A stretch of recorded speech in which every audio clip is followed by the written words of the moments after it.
Eu pago suas despesas, dou um adiantamento, um local seguro e lhe protejo de qualquer movimento para tomar seus bens até que tudo se esclareça. Aceita? Eu disse não de primeira. Disse que não sabia quem ele era. Disse que não era a esposa de ninguém que eu não conhecia. Mas, enquanto falava, já fazia uma lista mental das garantias que exigiria. Anonimato público quando possível, controle sobre minha imagem, um montante que me desse margem para negociar, para pagar advogados, para fazer o que fosse necessário. Ele sorriu. Disse que me entendera.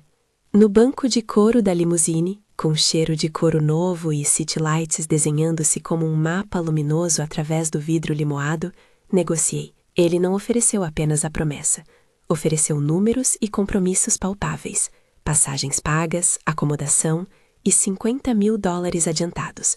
Uma garantia que naquela hora foi menos sobre o dinheiro e mais sobre a sensação de que alguém, por algum motivo, estava disposto a apostar em mim. Combinei que o contato entre nós seria formalizado por escrito em seguida, que haveria cláusulas que me permitissem sair se algo soasse errado.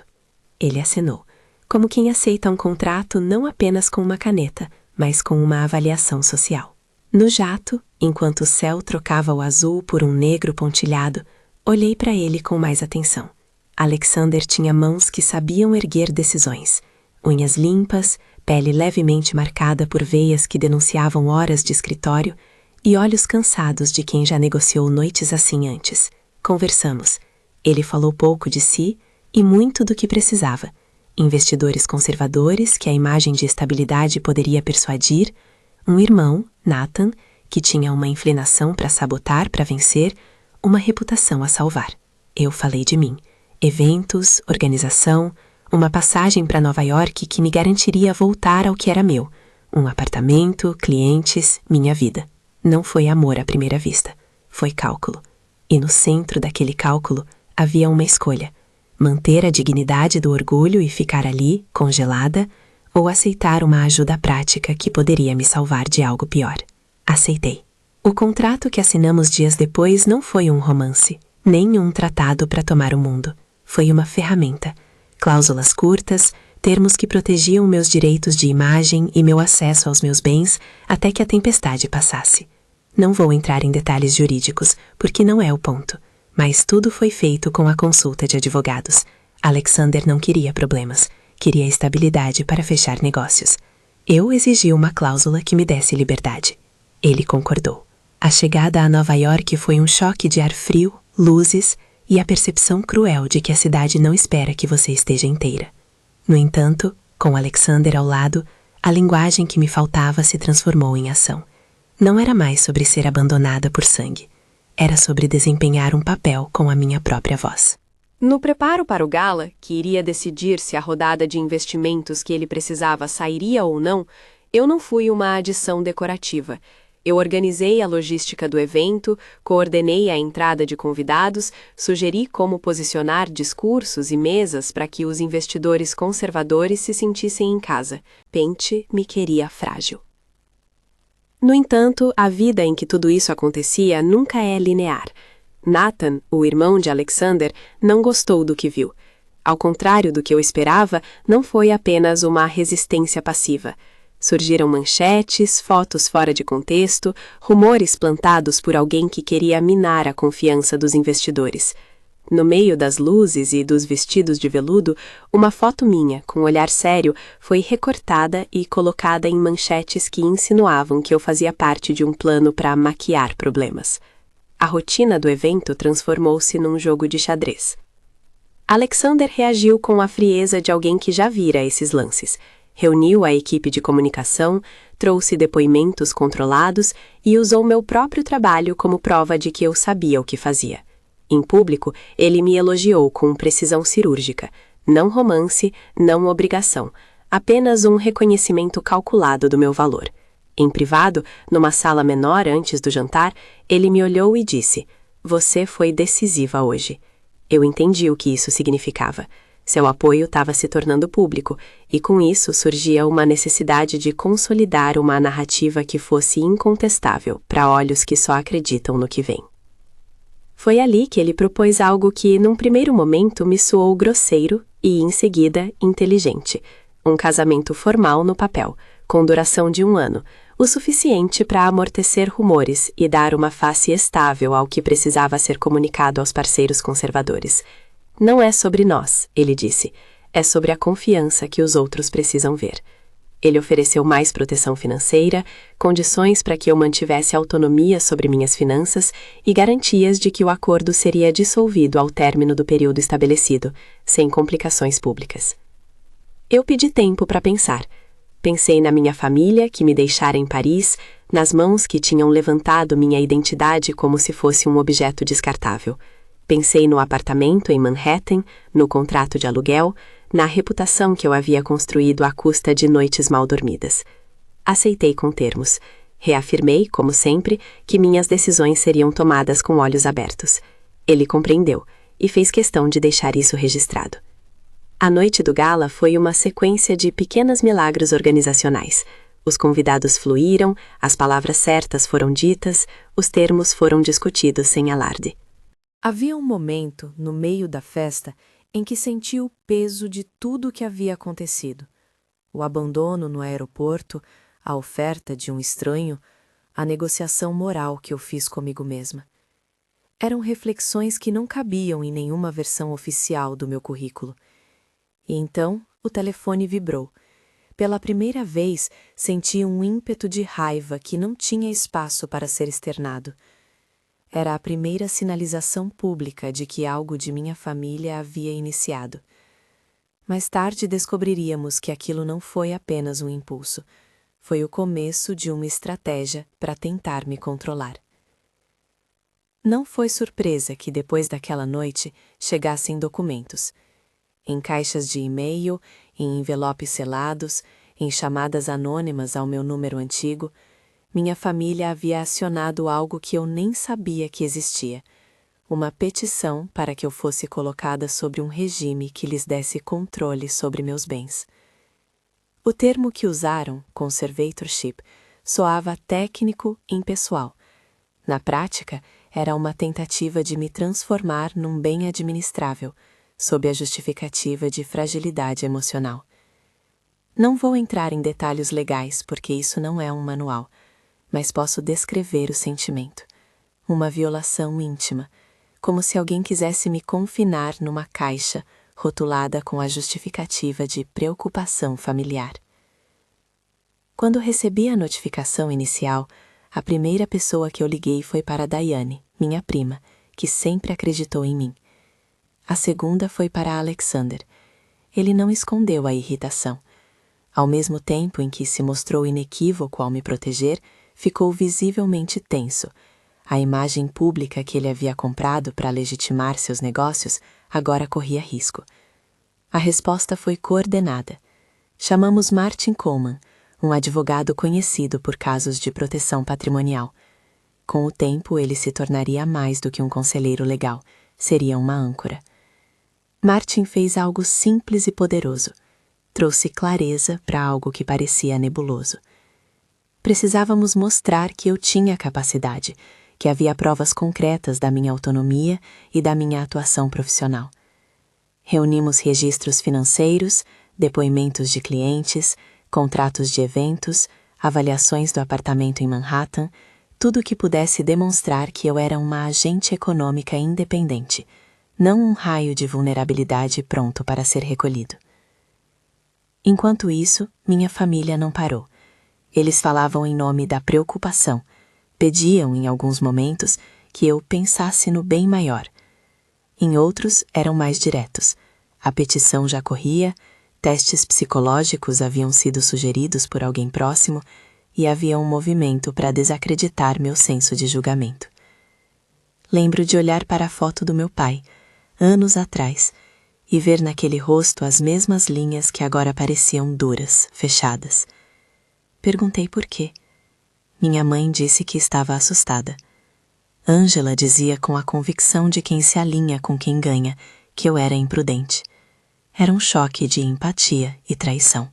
Ao mesmo tempo, Alexander não apenas manteve a fachada, ele usou os recursos que eram práticos, contratação de peritos para atestar a integridade financeira do meu apartamento, reuniões com investidores que atestaram o meu profissionalismo e, de forma quase surpreendente para mim, depoimentos de pessoas como Helena Morales, a governanta que havia trabalhado para nossa família por anos e que me descreveu publicamente como alguém capaz de gerir uma casa e, por extensão, ser dona de si.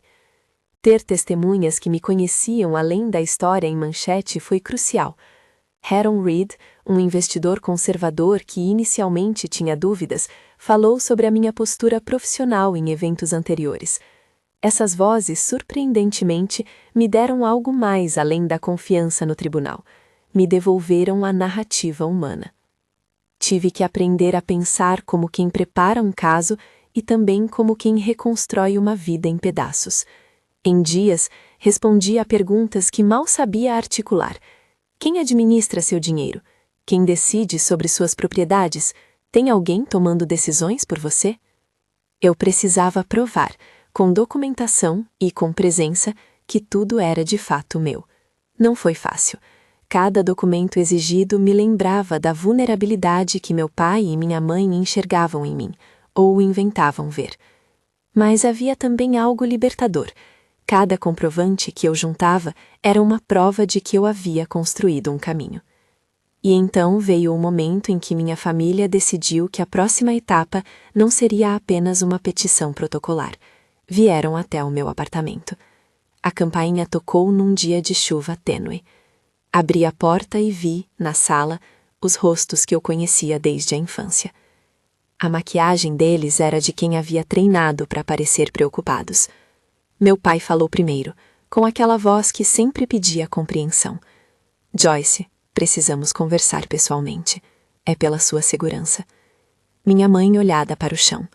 Angela cruzou os braços como quem já aceitara o veredito. Senti vontade de fechar a porta. Em vez disso, convidei-os a entrar.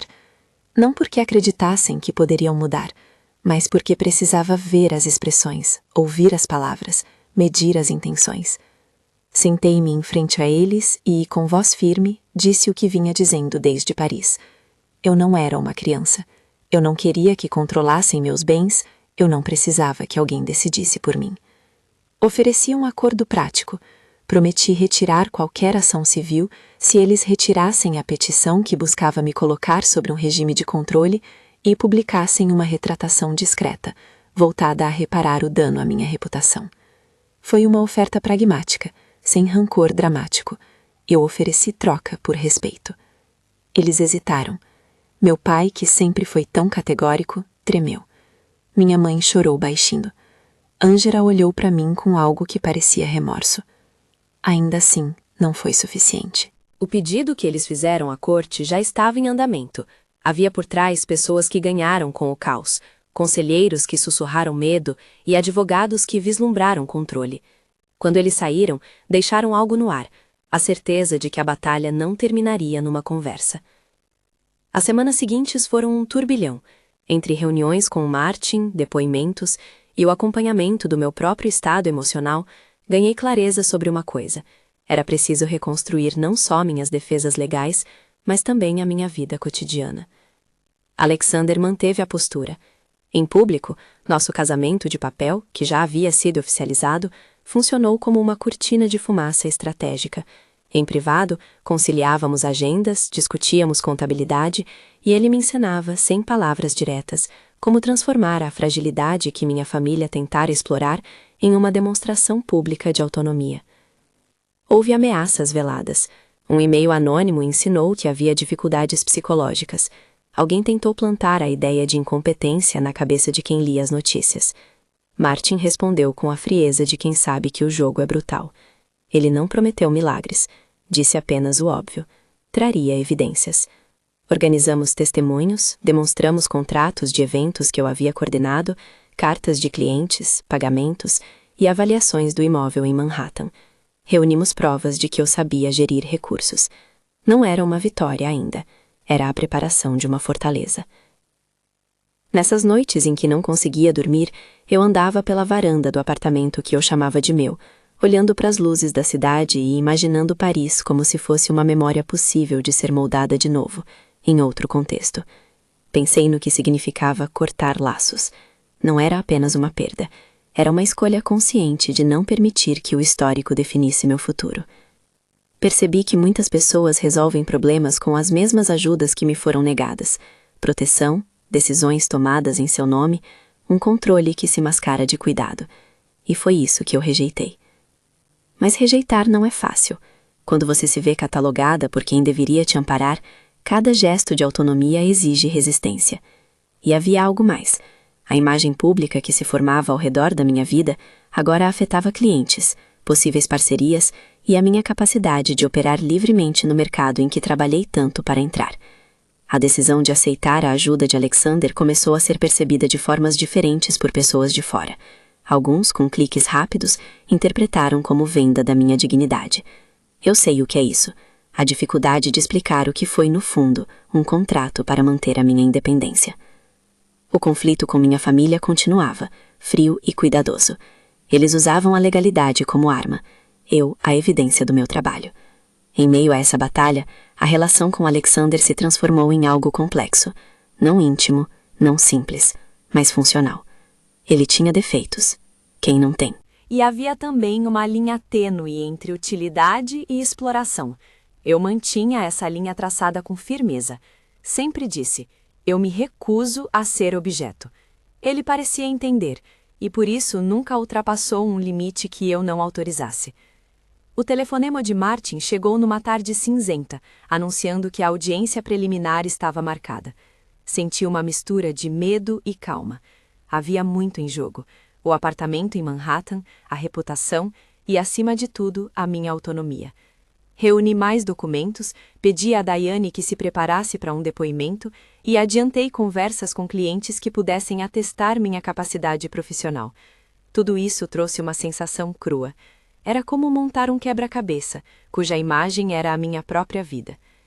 No dia em que acordei para a audiência, a cidade parecia mais pesada. Tomei café e li, pela milésima vez, os e-mails com os últimos termos. Sentei, respirei e olhei para a foto que eu carregava do meu apartamento. Um espaço que guardava pratos, eu, trabalho e memórias. E pensei em Paris, naquele terminal, quando um homem desconhecido me estendeu a mão numa hora absurda. Pensei em como a vida nos coloca em frente a escolhas que cheiram a transação e ainda assim podem salvar nossa liberdade. Quando eu estava prestes a sair, a campainha tocou de novo. Abri e vi meu pai, sozinho desta vez. Seus olhos não buscavam argumentos jurídicos, buscavam algo que talvez nem ele soubesse nomear. Joyce, ele disse, sem rodeios, você precisa pensar sobre o que está perdendo. Havia palavras por trás disso: histórico, proteção, tradição, mas também vontade de controlar o que havia sido perdido no passado. Eu o ouvi, não porque concordasse, mas porque entender a fala do outro faz parte de manter a minha própria integridade. Respondi com calma: o que eu perdi foram vínculos que não me respeitam. Eu não vou abrir mão de mim para que vocês sintam segurança. Ele apertou os olhos, como quem tenta ler algo que escapa. Naquele instante percebi a fragilidade do que somos. A nossa história pode se tornar uma desculpa para aprisionar. Mas percebi também que a resistência tem formas concretas. Eu tinha Alexander ao meu lado, eu tinha provas, eu tinha minha voz. Não era garantia absoluta, mas era uma estrutura. Saí para a audiência com a sensação de que aquilo era um ponto de virada. A cidade respirava a mesma pressa de sempre. As escadas do tribunal pareciam intermináveis. Segurei a pasta com os documentos e, por um momento, deixei que a memória me levasse de volta ao aeroporto de Paris. A sensação da mão daquele homem, o sussurro, a decisão. Fui movida por algo primordial, a necessidade de não ser reduzida àquilo que outros achavam que eu era. A audiência começou. Havia olhares, perguntas protocolares e a formalidade do lugar. Martim apresentou as provas, Diane, com voz firme, deu seu depoimento, um avaliador confirmou a condição econômica do meu apartamento, e entre tudo isso houve olhares dirigidos à figura que eu havia me transformado, uma mulher que não se deixava definir pela falha de outros. Não vou dizer que foi fácil, mas foi uma peça bem montada. Quando saí do tribunal, não senti vitória, senti uma pausa necessária. Havia caminhos ainda a trilhar, recursos, apelações possíveis e um longo processo de reconstrução que incluiria dissolver o acordo do casamento no prazo estipulado e recuperar a total autonomia. Mas havia uma diferença crucial. Eu não estava mais sozinha na defesa de mim mesma. Havia aliados, provas e uma estratégia clara. E mesmo assim, havia cicatrizes. Há momentos em que me pego lembrando de Paris e daquele sussurro: confie em mim. Não fui ingênua quando aceitei. Entendi desde o primeiro segundo que confiança se negocia, que proteger-se muitas vezes significa arriscar-se a entrar em esquemas que nos desconfortam. Mas naquela negociação eu recuperei algo que ninguém pode adjudicar: minha capacidade de decidir. Enquanto caminhava pelas ruas após a audiência, pensei em como o mundo costuma reduzir mulheres independentes a categorias fáceis. Pensei nas conversas que tive com clientes, nos eventos que organizei, nas noites sem dormir. E, acima de tudo, pensei na necessidade de reconstruir não só a legalidade da minha vida, mas a sua narrativa. Quando voltei ao apartamento, havia uma mensagem deixada no meu telefone antigo, que eu havia recuperado com a ajuda de técnicos e de diligência. Era uma gravação curta. Minha mãe, dizendo algo que não soava como pedido de desculpas, mas que trazia a marca de quem evoca medo para justificar controle. Eu respirei fundo. Sabia que isso não terminaria ali. Minha mente voltou ao início. O abandono no aeroporto, a mão do homem elegante, o sussurro, a escolha de aceitar. Havia algo que eu ainda não disse em voz alta, algo que só agora começava a tomar forma. Isso não era apenas sobre proteger bens, era sobre aceitar alianças estratégicas para retomar a própria vida. A decisão de me casar no papel com Alexander foi uma ferramenta, e ferramentas se usam com critério. Antes que a noite caísse por completo, recebi uma ligação curta de Alexander. Sua voz, sem ironia, disse: "Fizemos o que era preciso. Não é o fim, mas eu gosto da forma como você age. Continue assim." Não era um elogio romântico. Era reconhecimento profissional. E eu, pela primeira vez depois de tudo, pude sentir que havia espaço para reconstruir. Não sem dor, não sem perdas. Mas havia um plano. Haviam pessoas que acreditavam no que eu podia fazer. Haviam provas de que eu não precisava ser reduzida. Se você estivesse no meu lugar, deixada num aeroporto, sem passaporte, sem telefone, com o mundo te virando costas, o que faria? Quero saber. Comenta aí, se essa história mexe com algo em você. A resposta de quem eu era se delineava em pequenas ações: organizar, provar, negociar. O próximo passo era enfrentar o que vinha depois, e sabia que não seria simples. Ainda havia a audiência principal, a reação do público, as repercussões nas redes e, piores de tudo, possíveis estratégias novas da minha família para reaver controle. Havia também a necessidade de transformar aquele apartamento em algo que não fosse apenas meu abrigo, mas o centro de uma nova empresa que eu sonhava montar. Eventos, produção, uma marca que nascesse da própria ferida e que servisse de prova viva do que eu podia criar, quando não me prendiam. No silêncio que veio depois, sentei-me na beira do meu sofá. Olhei para a cidade que brilhava indiferente lá embaixo e percebi algo duro e verdadeiro. Confiar é um verbo que se conjuga com cuidado. Eu havia confiado em um sussurro, sim, mas não deixei que a confiança fosse irrestrita. Negociei limites, coloquei provas, disciplinei a narrativa. E isso me deu, talvez pela primeira vez, a sensação de que eu poderia escrever o próximo capítulo da minha vida com as minhas próprias mãos. Na manhã seguinte, quando a rotina voltou a chamar, havia novos e-mails, novas chamadas, mas também uma sensação de objetivo. A guerra estava apenas começando, mas eu já não era mais a pessoa que foi deixada em Paris. Eu tinha um nome, uma história, aliados e uma vontade férrea de provar que minha autonomia era inviolável. E naquele ponto de transição entre o que havia sido a ruína do abandono e o que se prometia como reconstrução, havia uma coisa que eu sabia com clareza. Eu não devolveria meu destino às mãos de quem, outrora, preferiu o vazio à convivência. A luta continuaria, com a audiência marcada e com a necessidade de provar, novamente, que uma mulher pode gerir seus bens e sua vida sem que ninguém precise intervir em seu nome. Se tivesse que resumir num pensamento, a traição me ensinou onde estavam os limites. A ajuda inesperada me deu tempo e ferramentas para reerguer. Agora era hora de transformar isso em algo concreto, e a batalha que se aproximava exigiria não apenas provas, mas nervos de aço. Saí do tribunal com as mãos vazias de alegria e cheias de uma espécie de alívio calculado, como quem sobreviveu a um incêndio e conta os quadros que restaram na parede. A audiência principal ainda viria, mas a primeira batalha fora ganha pelo simples peso da prova. Não sou um ativo a ser gerido por terceiros. Ainda assim, eu sabia que a verdadeira batalha era mais lenta, feita de desgaste, reputação e tempo. Os dias que se seguiram foram uma sequência de pormenores e pequenas vitórias. Martim orientava cada movimento com a atenção de um cirurgião. Quais depoimentos reforçariam meu enredo de autonomia, que documentos precisavam ser destacados, quem poderia falar sobre minha rotina profissional sem parecer parcial? Daiane tornou-se uma espécie de coordenadora não oficial. Organizava horários, revisava mensagens, lembrava-me de comer e, quando necessário, de respirar. Helena, cuja presença tinha ganho força nos depoimentos, passou a vir mais vezes ao apartamento.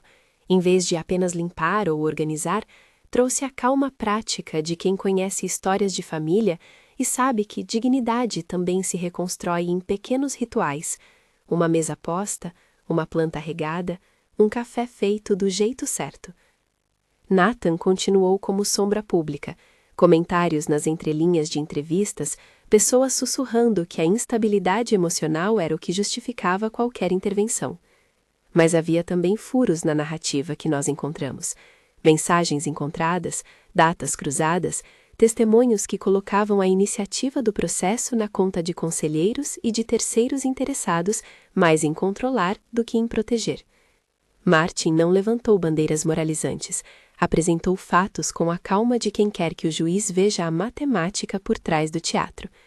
A sensação era de estar desmantelando, fio por fio, um mecanismo que se servia de laços de sangue para justificar interesses. Quando a audiência principal finalmente chegou, a sala estava cheia de rostos conhecidos, alguns arrependidos, outros curiosos e outros ali só para ver o espetáculo. Fotógrafos formando um corredor de câmeras, alguns investidores com olhos expectantes e representantes de publicações que 2 meses antes haviam decidido que minha história era vendável. Entrei com a segurança prática de quem sabe o que levou para aquela mesa: contratos, recibos, depoimentos, avaliações, mensagens, todas as peças que, somadas, contavam a verdade. Eu administrava a minha vida. Martin abriu a fala com clareza cristalina. Ele não atacou pessoas, apontou contradições, cronologias e, principalmente, a ausência de evidências de incapacidade. Quando Daiane subiu para depor, seus olhos não tremiam. Contou sobre eventos que havíamos montado juntas, falou de prazos cumpridos, de decisões minhas que alteraram o rumo de negociações. Helena, com a discrição que sempre a caracterizou, descreveu como eu geria a casa, as finanças da família, e como, mesmo em tempos difíceis, a rotina passava por minhas mãos. Houve um momento, talvez o mais dolorido, em que meu pai foi chamado para explicar por que acreditara que a intervenção era necessária. Ele gaguejou entre a culpa e a justificativa. Suas palavras soaram, para mim, como alguém buscando um mapa em uma mão vazia. Do lado de fora, a mídia aguardava. Lá dentro, as provas falavam com a frieza que as emoções por vezes não conseguem. Transferências bancárias, contratos assinados, mensagens de clientes confirmando trabalhos. Quando a juíza fez a sua leitura, não houve solenidade grandiosa. Houve sim uma decisão contida e direta. A petição carecia de fundamentos para prosseguir. Não se tratou de uma absolvição triunfante em praça pública. Foi antes a retirada de um manto que quase me cobriu por completo, uma restituição de espaço. Saí do prédio sentindo o ar mais leve, como quem respirou fundo após mergulhar em águas turvas. A notícia correu. Meus pais receberam críticas públicas, artigos exploraram a dinâmica familiar com a impaciência sensacionalista de sempre. Não busquei vingança. A minha vitória não era esmurrar rostos, mas recuperar o próprio horizonte. Porém, a imprensa e as redes não perdoam. O desconforto deles transformou-se em manchetes que os atingiram de frente. E, curiosamente, isso teve um efeito que não previra. A reputação que sustentava suas ações começou a ruir. Pessoas que antes olhavam para eles como referências se distanciaram. Não cometi o erro de sentir alegria plena com isso. Senti apenas justiça, aplicada em doses necessárias para que o dano não se repetisse. Depois da audiência, Alexander apareceu com a mesma descrição com que surgira no aeroporto. Não houve celebração dramática. Trocamos poucas palavras no corredor de um prédio onde costumávamos ensaiar presença pública. Está feita uma etapa, disse ele. Era verdade, mas havia outras peças do tabuleiro. O casamento contratual, que havia sido uma ferramenta planejada e aceita por mim, seguia seu curso legal.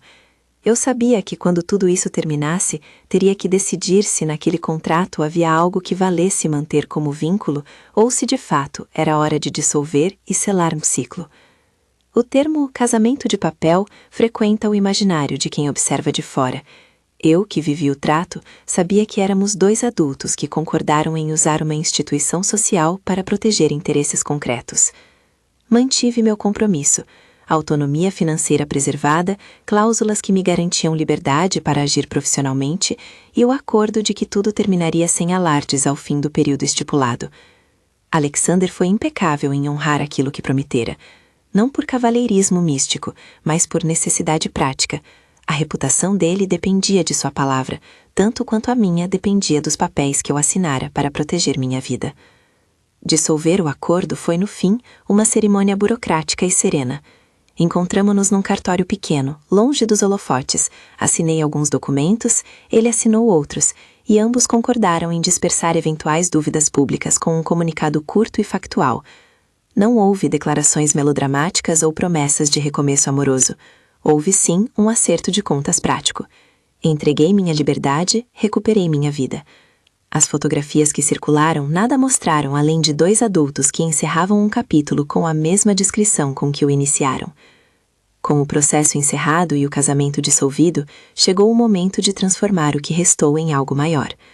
A meu redor havia ligações de clientes que se sensibilizaram com a história.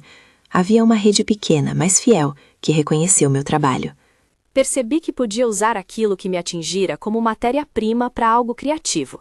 Uma empresa de eventos cuja razão de ser fosse justamente provar que minha vida não é passiva, que eu crio e comando, e que o mínimo que merecia era um espaço para crescer.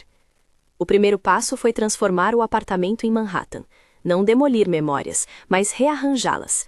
A sala, que vira palco de noites silenciosas, virou espaço de reuniões. Peças antigas ganharam novas funções. Meu escritório era uma mesa comprida com papéis, plantas e uma cafeteira que funcionava como estimulante obrigatório. Daiane trouxe uma amiga para cuidar de marketing. Helena organizou a logística do primeiro evento piloto. Contratei um jovem produtor que tinha o olhar prático de quem cresceu montando festivais universitários. Havia pouca pompa no início, mesas emprestadas, equipamento alugado, mas havia também um senso de propósito que ninguém me podia tirar. O primeiro trabalho foi modesto, um jantar para 20 pessoas, em que a simplicidade era o eixo. Planejei cada detalhe como se fosse uma prova pública: cardápio, iluminação, fluxo de conversa. Senti a mesma adrenalina de antes, só que agora não era para convencer investidores a depositar milhões. Era para provar a mim mesma que eu podia transformar a adversidade em arte.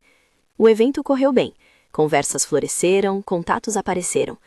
Harold Reed, que em um primeiro momento desconfiara, compareceu, e à saída apertou minha mão sem cerimônias. "Você sabe o que faz", disse ele. Era a validação mais direta possível, a competência como comprovante de existência. Ao mesmo tempo, precisei lidar com os resquícios da traição.